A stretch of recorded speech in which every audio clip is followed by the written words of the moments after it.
Good. Okay. So again, yesterday we started this. We talked about federalism. We talked about the breakdown. Oh, by the way, here's another federalist situation yesterday where the states are having their own little battles between themselves, and the federal government's kind of like, okay, can't stop you from doing this. So you guys have heard about all those ships off the coast of California. I've talked about that a couple times. It's now up to 100 ships sitting off the coast. So 21 two I'm sorry 2.1 million pieces of those truck units are sitting off the coast of California. So Florida and Texas have now said, come on over. If you can get to us, we'll unload you. So if you can't go through California because they're all backed up, well, don't worry, come on us over here. And again, in a federalist system, that's allowed because the states are allowed to compete with each other, right? We had talked about that breakdown between, right? So the federalist system, the federal government has all of the things that they need. The states have all the things that they get. If it's not, again, specifically given to the states, or I'm sorry, given to the federal government, nor denied to the states, that's reserved to the states. So if you guys do miss this, we'll just, okay, this will be actually on Moodle for you guys to look at it too. I'll also put the PDF of these notes underneath the quiz for you guys, so you'll see those as well. Right, and then we talked about some of the strengths, the fact that we get to focus on what we deal with. So Ohio deals with Ohio's things, New Jersey deals with New Jersey's things, Florida deals with Florida's things, right? Because we're not going to worry about Disney, not in Ohio. We're worried about getting there, enjoying ourselves, hopefully. Um, but in Ohio, we've allowed the school districts and the states and the cities and the schools to kind of do what they want to do with the masks. They've given suggestions, but nothing more than that. Whereas in Florida, the law has been made, or executive order, I should say, by the governor, that it is illegal to force a mask mandate or force the vaccine in schools. So again, each state has its um, own little thing. One of the weaknesses is redundancy. We tend to repeat a lot of stuff. So, like in Ohio, we have our own committees as well, and then those same committees exist at the federal level. So sometimes they deal with the exact same issues, or in dealing with certain topics here in the state of Ohio, you run into um, pragmatic stuff like, okay, Ohio wants us to do this, but the federal government wants us to do this. Who are we following? Who's more important? And we talked about delegated expressed powers, and I had my seventh period class do this, and I'll do this with you guys right now. I want you guys to take it just a second and circle that, that, and that, because they all tend to be the exact same thing. So if you hear, if I say enumerated powers, or expressed powers, or delegated powers, essentially we're talking about the same thing, right? Because they're specific, they're given, they're enumerated. If you guys ever get a list of things from your teacher, or your program instructor, and these are the 10 things.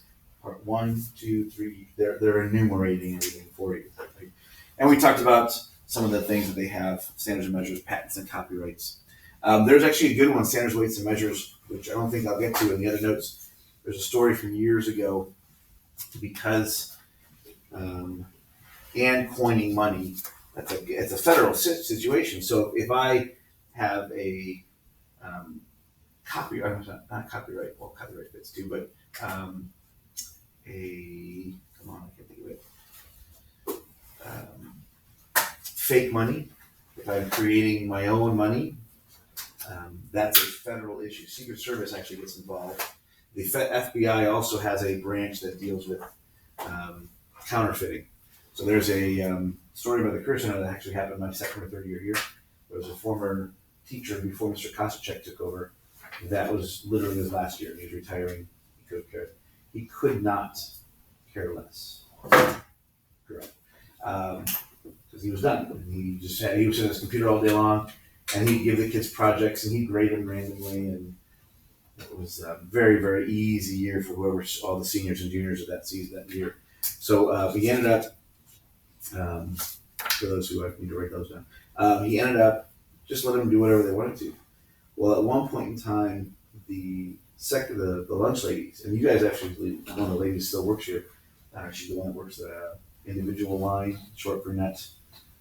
She was working the cash registers, and they came up one day and they were buying stuff, and she got the money, and she was like, "This feels a little weird. Doesn't feel like money." And for those who aren't aware, the money that we have is actually a cloth, which is why when you put it in your pocket and you wash it, doesn't deteriorate. It's actually a really fine cloth. And it's patented by the government, so it's made by them. Anyways, so she reported it to the police officer that was our resource officer at the time. Said, "Hey, something's going on. I got this from this kid, and that kid. Those three kids were almost all in line together. We're sitting over there at that table." And so I'm trying to think of the officer's name at the time. Regardless, he went over as a guy, I got to talk with you. And he pulled it. I said, "This isn't real money. How are you doing this?" And they wouldn't talk. So he said, "Okay, well, I think at the time it was more of a, here's what could happen," and nothing really major. Well, then there was something happened in Medina City, and they found the same money was being used outside of the school. So these kids have been using the printing presses to make their own money, and so the office of the resource officer contacted the Secret Service and then brought them in the following day and had them come into the actual lab and say, "Guys, just so you know, this is a federal offense. It's not like a small little issue. It's federal." So I think it was $5,000 fine, up to 10 years in jail for counterfeiting. And all the kids were like, "Oh, well." So yeah, we had a little counterfeiting ring going here at the Center. So yeah, it's a federal issue. Now, implied powers. This one becomes a little bit more essential when it comes to running those things. So I think I mentioned yesterday, if I have to run the military, well, we know nothing about ranks, pay scales. When we look at coining money, like the whole process of doing that, there's nothing in the Constitution on how to do it, but it's implied that I have to do that. The other one that's given to the federal government is regulations for immigration, right? And you guys see what's going on right now at the border, and there's a big, huge battle from previous administration to this one. How do we deal with this? Has anyone ever seen the immigration test to become a U.S. citizen? If I can find it, I'll give it to you guys so you guys can see. My grandma came from Scotland. Did she? So she had to take it. Yep. Oh, so you're second generation. Yeah. Nice. Does she still have the accent? Not really. Really? My mom had it really bad though. Huh. She came when she was really little. She just never got citizenship. So because the Scottish accent's thick, like really thick. Well, that's really cool. But yeah, there's an official test. I have it. I've been trying to like put it into digital form for you guys to take, but I had a version of it I found years ago. I can't find it again, but everyone that took it failed it. So I was like, oh well, I'll just contact immigration, and you guys will be exported from the country. But it's really kind of amazing the things that people have to learn to become citizens versus, well, we're U.S. citizens, so whatever. Right. So, but a lot of this stuff falls under what they call the necessary and proper clause, and it's the very, very last power given to the Congress. So there's 18 given. The very last one is kind of like the open-ended. All right, whatever we missed in the previous 17 is covered by the necessary and proper clause. And they also call it the elastic clause because it really it's whatever we haven't taken care of, you guys can create new laws. And that's where almost everything we do nowadays comes from the necessary and proper clause. All right. So in this one, this is some examples I was kind of going over with express power. If I want to, they're allowed to borrow money. The implied power is, well, how do I go about lending the money to people? How do I do that? How do I get people to buy stocks and bonds? If you go back and watch commercials from the 50s, 40s, and 30s, 40s, 50s, there's a lot of them about buy Federal Reserve bonds, help your country out. And essentially, you're basically investing in the country. Nice thing about a bond, for those who don't know the economics of it, is it's like a 10-year bond or a 30-year bond. So it's 30 years later, you're getting paid. There's no like, well, if the stock market's going well or this is going awesome, I'll get, no. 30 years from now, you're building interest because they took that money and they're putting that interest on that loan that you've given them. And you'll get some money when you get to be 46. It's nice to keep in mind too, at 46, 50-ish, now you take those out of the bank or and you have yourself a couple $1 million of money just sitting around. It's pretty nice. I mean, how much you invest. Lay and collect taxes. Again, that's the express power. The implied is, what about tax evaders? How do you regulate the taxes on? There's just so many things that come up. State taxes, federal taxes, sales tax, corporate tax. Again, look at the politics right now. You listen to Biden or you listen to Trump, either one, regardless of your opinion, they're talking about taxing or not taxing. How do we do it? Who do we do it to? Regulating commerce. That's the minimum wage thing.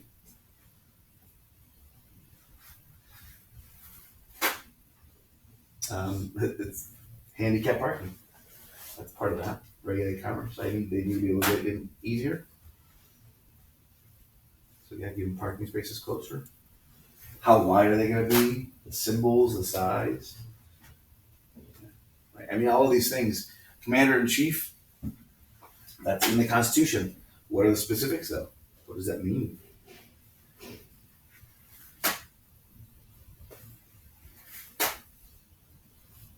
And the last one I listed over there is judge according to the Constitution. That's really open-ended. Right? Very, very open-ended. Because you tend to have two types of judges. You'll have originalists, and then you have activists.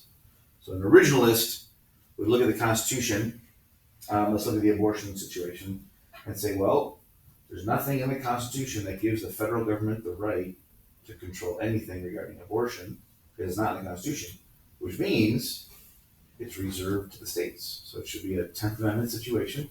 The states should have access to whatever they want to do with their abortion laws, which is why there's abortion cases going to the Supreme Court right now.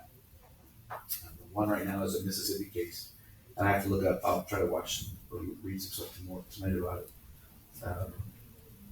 But it's got you have potentially 6 originalist judges on the court that could look at this and say, yeah, you're right, it's a 10th Amendment thing. The states should all have their own say in the matter. Versus the other type of court, which is an activist judge, which tends to look at the Constitution and say, well, back in 1789, they didn't really know about this one. I'll give you guys a real one that actually happened a couple years ago. And this was actually a weird one. Child pornography. Case that went to Supreme Court. And in the case, there was a man that said, well, yeah, I know this is child pornography, but it was drawn. I drew the images. And yes, it may be perverted, but it's images that are from my head. They're not images of a kid. Right? Which is kind of weird, but now this is where we look at the law and we say, okay, an originalist would say, well, we have this freedom of speech, right? Speech doesn't necessarily have to be me speaking. I can make a big sign, and you'll know exactly what I'm thinking by showing you the sign. Or sometimes not speaking is speaking. I've had a couple kids over the years, and I can't remember what day it is, but they'll come in with a little piece of paper. They'll give it to me, and they'll say in support of the LGBTQ community. I'm refusing to speak today out of solidarity with the minority and a couple other things. Okay, perfect. That's definitely speech, right? They're telling me something without telling me something. Well, this one, the originalist judges, who in this situation outranked actually in the voting, the other ones said, well, it's freedom of speech. It's disgusting, but it's not illegal because it's not a picture of a kid or that kid or that kid. So is it perverted? Yeah. Is selling it different? They went down the selling road. Like if I sold it, that would be a little bit too far. But the activist judges were the ones that looked at it and said, wait a second. The Constitution back in 1789, this wasn't really an issue of child pornography. So we have to interpret what the law should do to deal with this nowadays, right? There's some credibility in that. But again, an originalist would say, well, it's not a federal issue. It's a reserved power. Let the states have their laws. So yeah, there's a lot of stuff between expressed and implied. Good. All right, now this is a different one. This is inherent powers. This is stuff that you end up taking care of because you should take care of. So the story I always think of when I come up with inherent powers is there is some kids fighting in the hallway. Okay, my expressed delegated powers, nowhere in my contract does it say that I'm supposed to break up a fight in the hallway, right? And if it did, if there is somewhere where it says teachers must break up the fight, there's nothing in there listing how specifically to break up the fight, right? So inherently, there's a fight outside my door, I'm going to get into the middle of it and break it up. It's just part of the duties of being a teacher. Some of them are fun, some of them are crazy. Ladies, I gotta tell you, your fights, boy fights are a little bit more straightforward. So I had a couple, and it's weird too, the ending of girls' fights tends to last a lot longer. Like there's a memory that goes with it. Whereas a guy's fights, like once it's done, you're like, okay, I'm done. So when I was at Brexville, I had two kids that were arguing. I don't remember what it was, honestly, but they were both wrestlers. One of them was junior, one of them was a sophomore, but they were both really good. They were both, regardless. I'm walking in the hallway, and this is at Brexville Broadview Heights High School. Has anybody ever been to Brexville Broadview Heights High School? It's carpeted almost entirely, except for the foyer and the kitchen. I'm sorry, foyer and the eating area.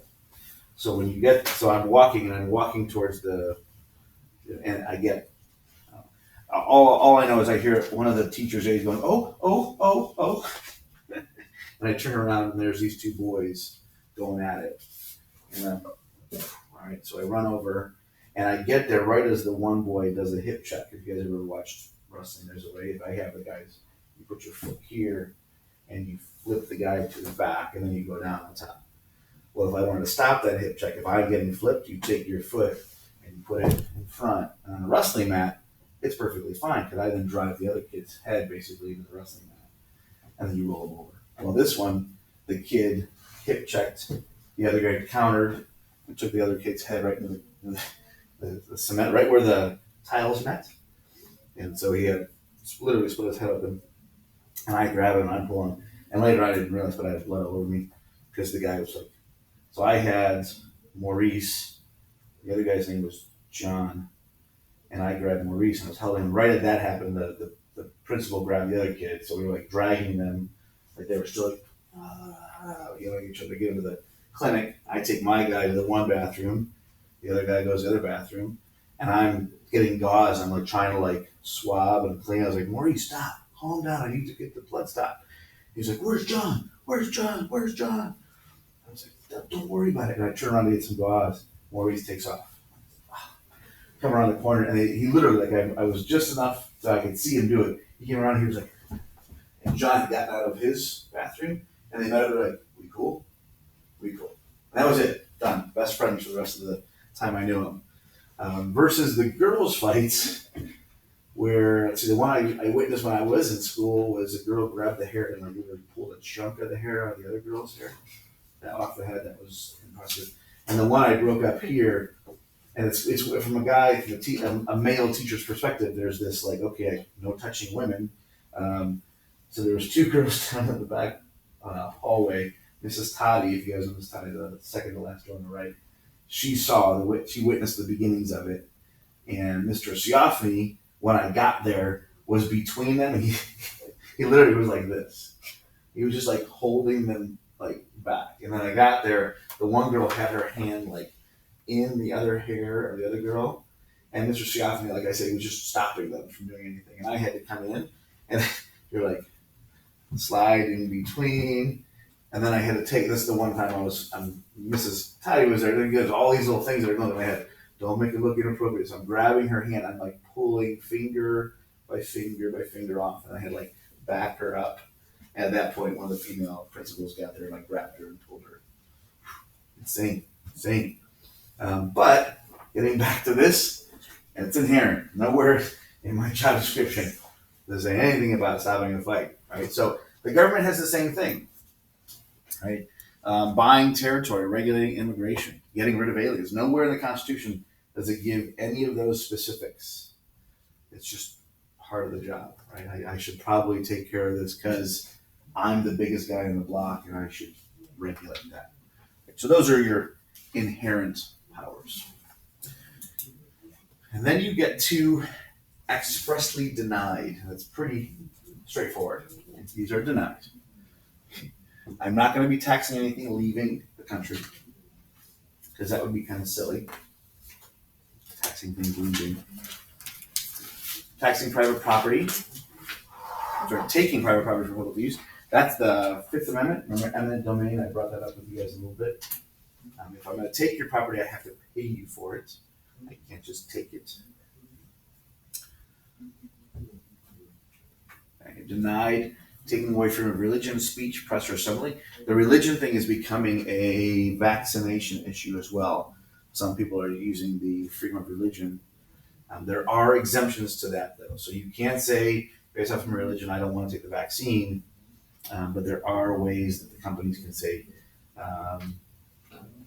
regardless of that, you still have to take the vaccine.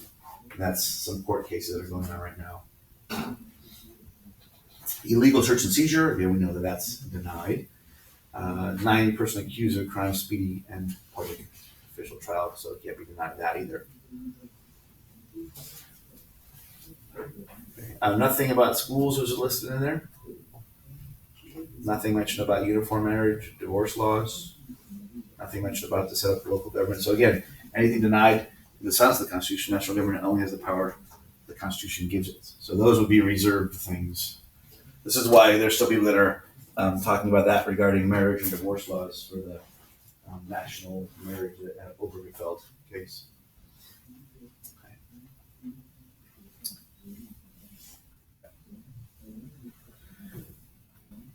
And then regarding federalism, how are these things denied? Nothing was given to the national government, right, to get rid of federalism. So federalism was inherent or implied with the creation of the Constitution. It was set up that way on purpose. So, and the other one too is I can't. So states can't tax the federal government. The localities can't tax the state government.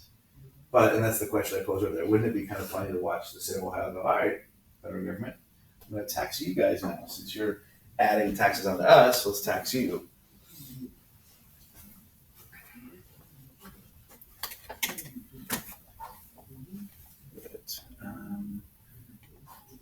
We'll stop there. It's good. Powers denied to the federal government. Good.